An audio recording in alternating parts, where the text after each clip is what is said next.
process improvement tools. And as far as the PDCA is concerned, the P of course means the plan in which we define the issues and potential solutions. The do part deals with carrying out the plan in trial mode. The check is for verifying and studying the trial results. And the act is to implement and do the standardization. So PDCA becomes also, as I said, a part of the process improvement tools. And PDCA framework represents the methodology for implementing Kaizen, which I mentioned earlier. So the Kaizen requires you to have standards. But if you don't have standards, so you can sometimes in the books you read about not PDCA but SDCA. SDCA means standardize, do, check, act. So you first of all standardize things and then you start to improve them. So once the initial thresholds and standardizations have happened within the process itself, when the processes are stabilized, then we can apply the PDCAs for improvements. So as I said, if we're talking about Kaizen, then we should say that, okay, Kaizen is for small improvements as part of the continuous improvement. Kaizen improves the value stream by applying PDCA cycle in terms of the lean projects, and such projects are prioritized and selected based on their impact on the customer value. So through the Kaizen, the idea is to make regular, steady, incremental improvements as opposed to the large breakthrough changes. So what happens when you want to do a large breakthrough in the conceptually from the perspective of lean? Well, there's another word for it, and that's called kaku. Sorry so much of Japanese, but this is how it goes. Lean is a spin-off of Toyota production system, so you can see that. And therefore, kaikaku, and the kaikaku innovation is more radical. And of course, it still uses the SDCAs and PDCAs as we discussed earlier, but it's only for bigger problems. While talking of the improvements, of course, how cannot we talk about waste? Because obviously lean is against waste. So when we talk about the analysis of waste types, I must try to see if I can just quickly recap that there are sources of wastes. And I will put them in mnemonics, which is called 2 dimes. And these 2 dimes would be transportation, weighting, overproduction, defects, inventory, motion, excessive over processing, and the staff underutilization. So the slide itself shows a lot. So I hope you can see that we can do this very easily in our workplaces all the time, right? And because it is said that the waste is everywhere, that's so true. Okay, so we have reviewed the lean tools in perspective of the lean principles, and I just want to mention that there are certain other useful concepts related to lean. And some of them are just listed here, like SMED. Has anybody heard of SMED before? It's called single minute exchange of dye. And there is another one which is called theory of constraints. This is TOC. And these are complementary to the lean concepts. And there is also Pokayoke. Has heard of Pokayoke? Yes, a couple of hands here. Very nice. That's error proofing to ensure that there are no mistakes. And there is also something called Ocean. All right. As I said, because of the time constraints, there's so much I could talk of. But right now, I'll just probably focus quickly on the last two. On Ocean, as well as on the balance scorecard, because that was also mentioned in the morning when Alex was giving the presentation on the balance scorecard. So let's talk about Ocean a bit. And Ocean is basically called Ocean concrete. That's the typical Japanese word for it, and it really means direction setting. And the lean planning system is built around it, and that is called the policy deployment, of course, Ocean planning, policy deployment. In Ocean, the organization makes plans and then makes a regular, standardized self-analysis, and the results provide inputs for updating the plan. So it has 2-pronged approach: the long term for strategic planning and alignment, and the short term, which is for everyday operation fundamentals. That's based on everyday anyway. As far as the balance scorecard is concerned, it is another viable tool used for lean management, and it has been realized that financial performance alone is not and adequate way to wholly measure and guide organizations in emerging post-industrial information age of today. So a balanced scorecard allows evaluation and management on a more holistic basis by involving customers, suppliers, employees, as well as the processes and technologies that enable the modern enterprise. So it provides a framework for evaluating and managing an organization along the four distinct perspectives that are shown out there.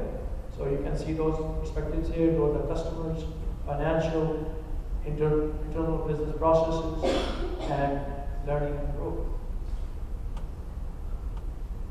Okay, so having covered the lean methodology in quite some detail, now let us move on and put our attention a bit to the Six Sigma also. So what is Six Sigma? And you also mentioned the tools and techniques of Sigma for sure. So Six Sigma is a methodology which was first developed by Motorola in 1986, and it is used by many companies. A Six Sigma project is implemented by businesses to strategically manage business processes, manufacturing, or services by metrics, methodology, and management. So when I say metrics, the symbol sigma refers to the Greek letter of sigma, which is describing what? Anyone? What does it describe? Standard deviation. Absolutely. So just remember on my side, D for deviation and D for defects. Okay? So this metric analysis, the Six Sigma projects attempt to meet Six Sigma deviations between the process mean and the nearest specification limit. Who gives you the specification limits? Any idea? Who gives you the specification limits? The customer. They give you the upper specification limit and the lower specification.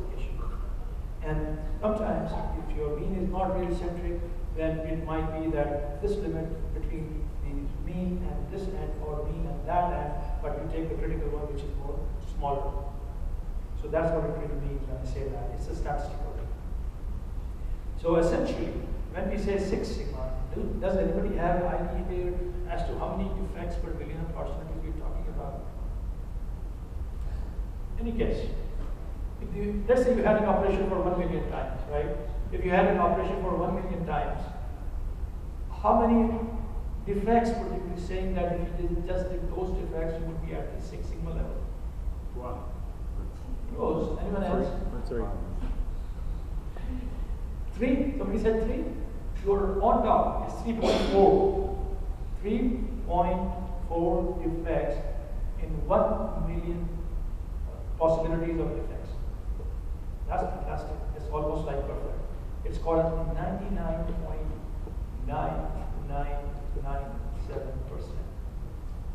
That's Six Sigma. That's the standard of Sigma. Okay. All right.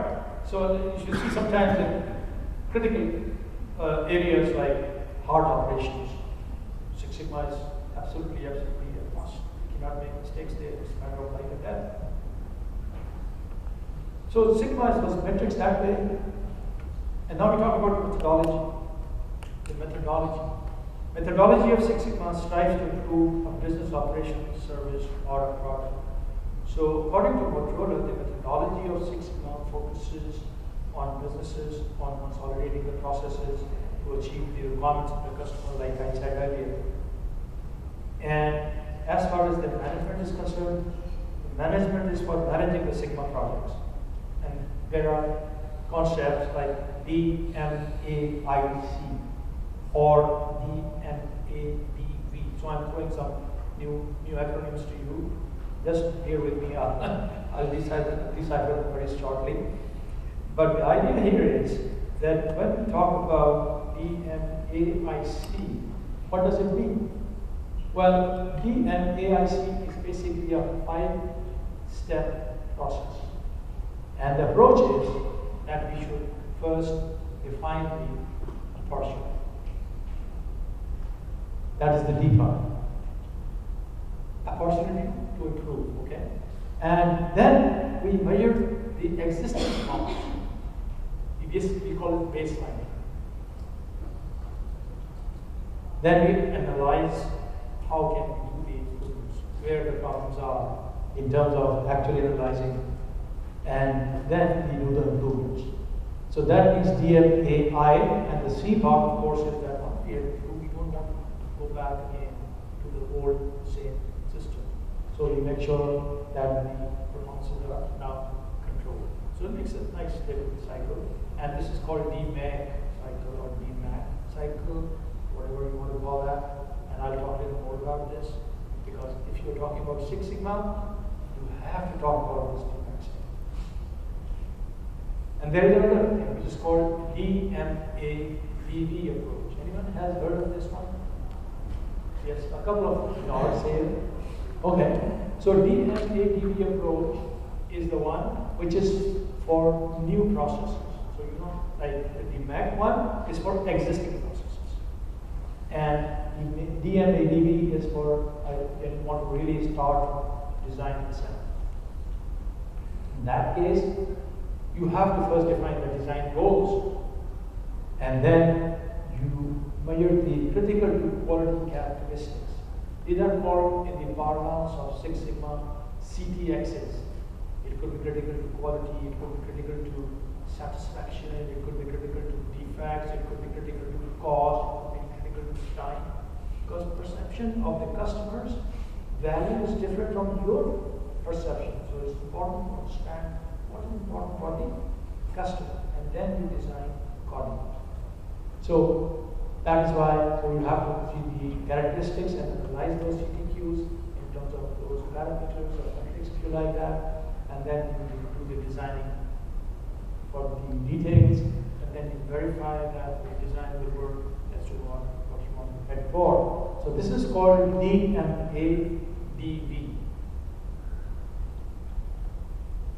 Since I said that the DMAIC is for existing processes, which are much more available today as compared to the new ones that will be coming in. So basically, if I say, okay, let's talk a little more about the DMAC cycle, which is the heart. So what are the actions in the define phase, which you usually take in Six Sigma world? Well, in the define phase, we try to identify the gaps or the opportunities. Then we establish the scope. Like in any project, like you know that the scope has boundaries. What is included, what is not included, so on. And then the belts are assigned to the team. Who are the belts? There was a mention of the belts in the morning also in the next presentation. It is just the levels of proficiency of knowledge about these sites of Six Sigma itself. Make sense?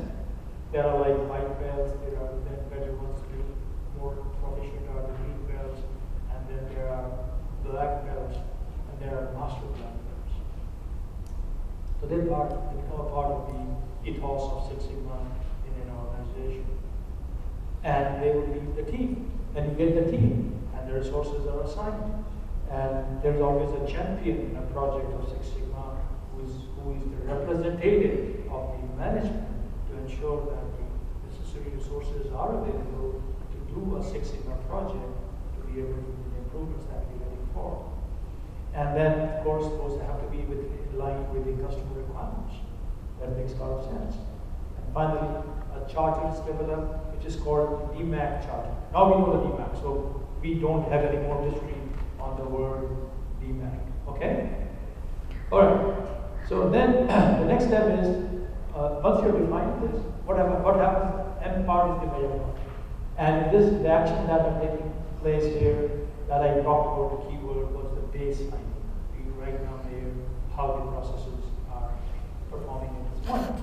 And therefore you use value stream map and process map or capability studies. While this is the science in itself, that is the capability studies, there are methods to do that, but that is because of the time, we cannot be able to talk too much about it, but you should just see that they are down here. And measurement system analysis, MSA, good word, a lot of books on Six Sigma you pick up, you read words like MSA, or you read words like gauge, R&R, reproducibility, and repeatability. For example, if you have, as a doctor, somebody's taking the blood pressure, the instrument of the blood pressure, if it is not calibrated, it is not giving the right reading. So how would you know what is the blood pressure? What is the baseline of my body? So that's important here for the measurement part. Then there is variables of interest have to be determined. So if you go for an annual checkup, let's this is your whole body which is doing all the processes. So looking behind, seeing things and picking things and running and all these are different things that we're doing, for example.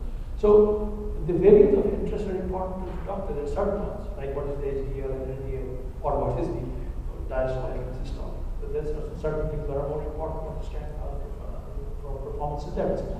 And then the cause and effect matrix are established. And based on that, you can also think about the failure mode effect analysis. For example, like I belong to the aeronautical industry, so we can always do certain things to check, okay, if my ailerons fail or the rudder fails, what is the impact on the flight envelope of the aircraft? Maybe certain things are more drastic than other ones. So this itself is a whole science that is called the Pmi, F-M-E-A.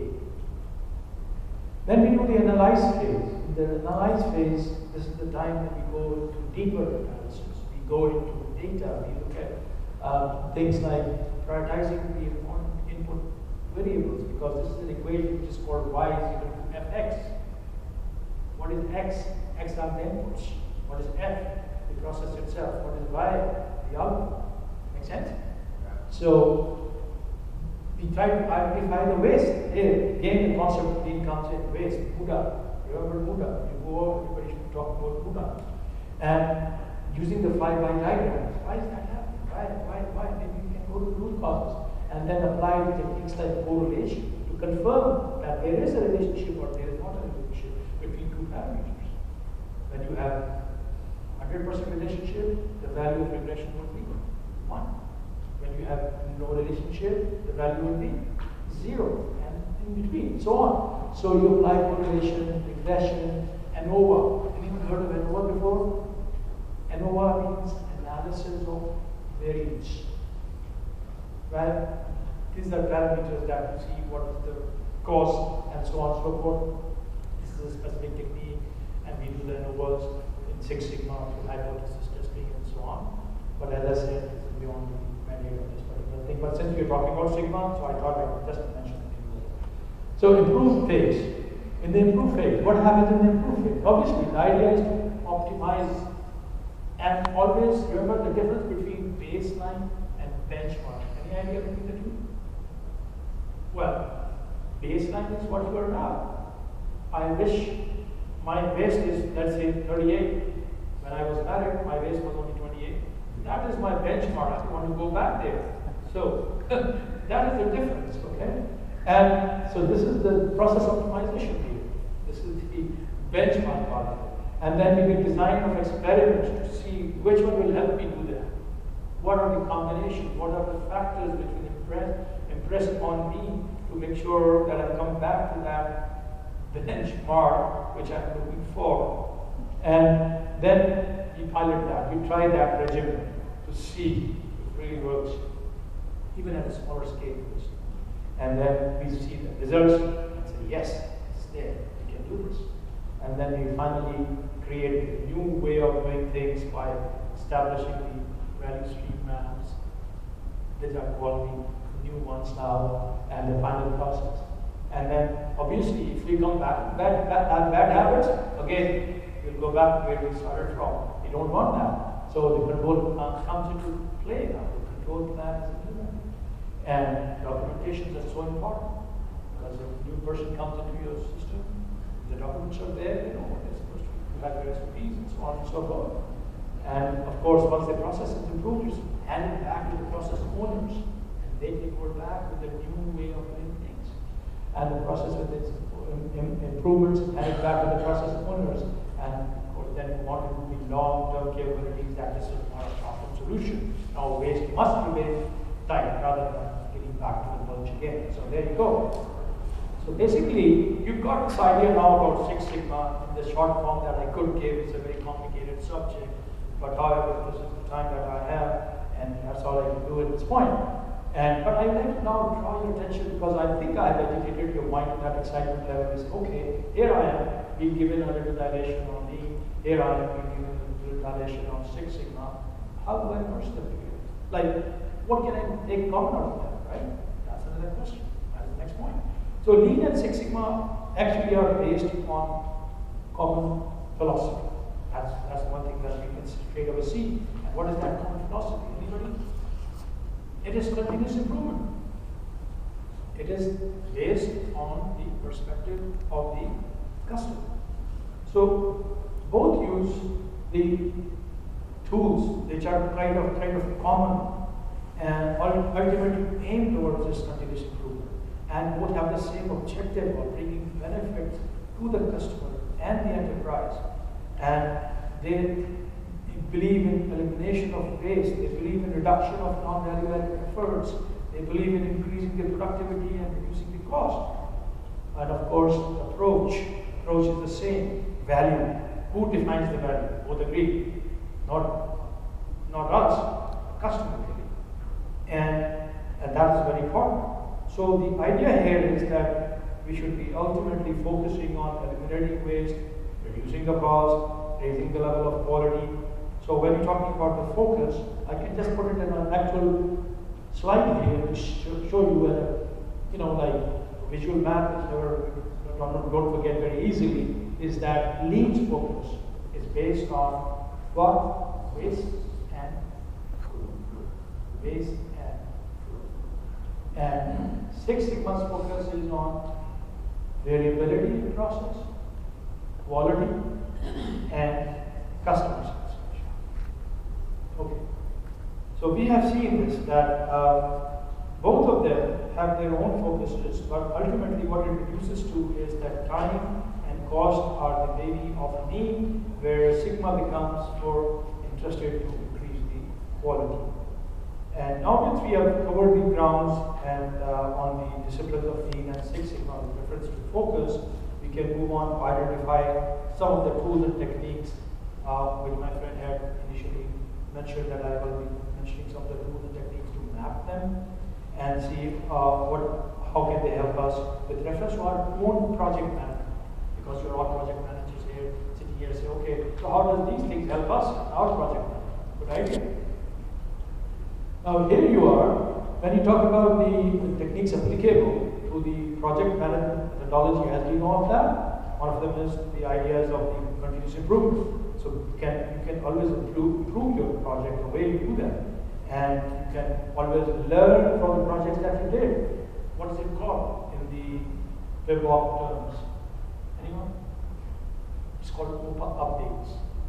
When you close a project, what is the output of that? IDTOs, remember, talking about 4, up in about 3, wherever you did the PMP from, it is the OPA updates.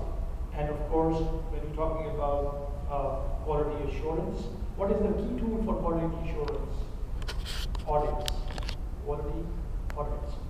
So these are things that you learn your lessons from, so that you can apply those things for the next project that you do, even in a more better manner.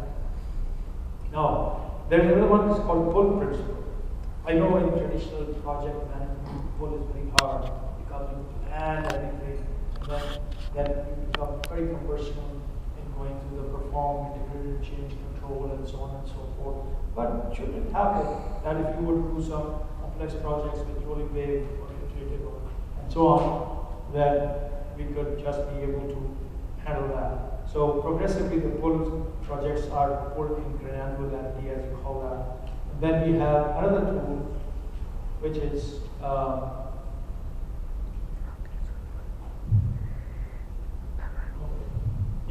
this is called Plan, Do, Check, Act. We talked about. It can be also utilized in our project management. And then, of course, the voice of the customer. The voice of the customer and okay. So we have actually gone on to the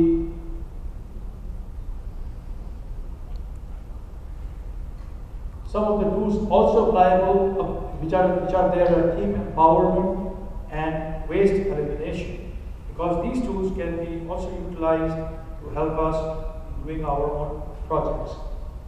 And the flow part. Of course, we should be able to see that the flow of value should be available to the customer. And if there are impediments, do doing a project, you should remove them. It's like water flowing through. Remember one thing, that if you have too many roadblocks in between, and then naturally the water starts to become a little stagnant, slow, and it rises in level. When it rises in level, what happens? The rocks and all, they start to get hidden. And those are actually the roadblocks. So you got to make sure that the flow goes through so that you can find out what the roadblocks are and get rid of them in the natural process. And that can happen through better project risk management, for example, or by doing better project communication. Those are the things that will help you with that. And as I was talking about the voice of the customer, obviously when you collect requirements is now a process with them, right? When you're talking about project scope management, what do? You collect requirements, define the scope, and then you will be able to handle the work breakdown structures and so on and so forth. But when you do this, managing all the stakeholders and all, the voice of the customer become very, very important. So right now, what I'm saying is that in the morning we saw that Alex had put up a chart there which was talking about some of the lean technical tools and social tools, if you recall. I'm sure you must have shown, you can see those. I'm showing them here again in terms of how they can be used. But before that, in the project initiating, we can use the map charter, Pareto diagrams, 5 whys, brainstorming, and in the project planning, we can use the value stream map, 5 whys, fishbone diagrams, theory of constraints, and FEMA, which is called the defined FEMA. And in the execution, we can use standard work, flow, tool, 5S, and balance scorecards, control plans, visual systems. We have already discussed some of them, carrying out monitoring and controlling, and error proofing. So basically, when I'm talking about the closing part, we can do the updates, like when we say lesson learned, we will also see who can learn from it, because in your